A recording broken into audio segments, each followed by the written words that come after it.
बहुत समय पहले भारत के एक विशाल राज्य में राजा वीर प्रताप का शासन था। राजा बूढ़े हो रहे थे और उनकी कोई संतान नहीं थी।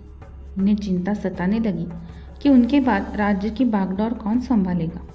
उन्होंने घोषणा की कि जो भी उनकी परीक्षा में सफल होगा वही राज्य का अगला उत्तराधिकारी बनेगा। हजारों युवक आए, लेकिन राजा ने सबको एक कठिन कार्य दिया। उन्होंने 3 बिल्कुल एक जैसे दिखने वाली सोने की मूर्तियां सबके सामने रखी और कहा, ये तीनों मूर्तियों दिखने में एक समान है, लेकिन इनका मूल्य अलग अलग है। जो इनके बीच का अंतर और सबसे कीमती मूर्ति की पहचान करेगा वही राजा बनेगा।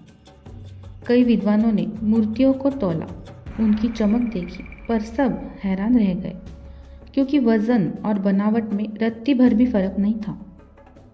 तभी एक साधारण सा युवक आगे आया। उसने एक बारीक धागा लिया और पहली मूर्ति के कान में डाला। धागा दूसरी तरफ के कान से बाहर निकल गया। युवक बोला, महाराज, यह मूर्ति उन लोगों की तरह है जो एक कान से बात सुनते हैं और दूसरे कान से निकाल देते हैं। यह सबसे कम मूल्य की है। उसने दूसरी मूर्ति के कान में धागा डाला। इस बार धागा मूर्ति के मुंह से बाहर निकला।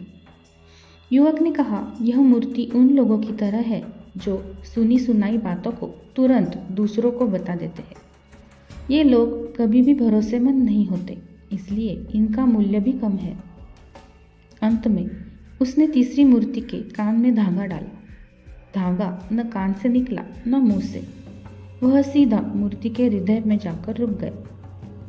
युवक मुस्कुराया और बोला, महाराज, यह सबसे कीमती मूर्ति है। यह उस व्यक्ति का प्रतीक है जो दूसरों की बात को गहराई से सुनता है, उन्हें समझता है और राज अपने भीतर सुरक्षित रखता है।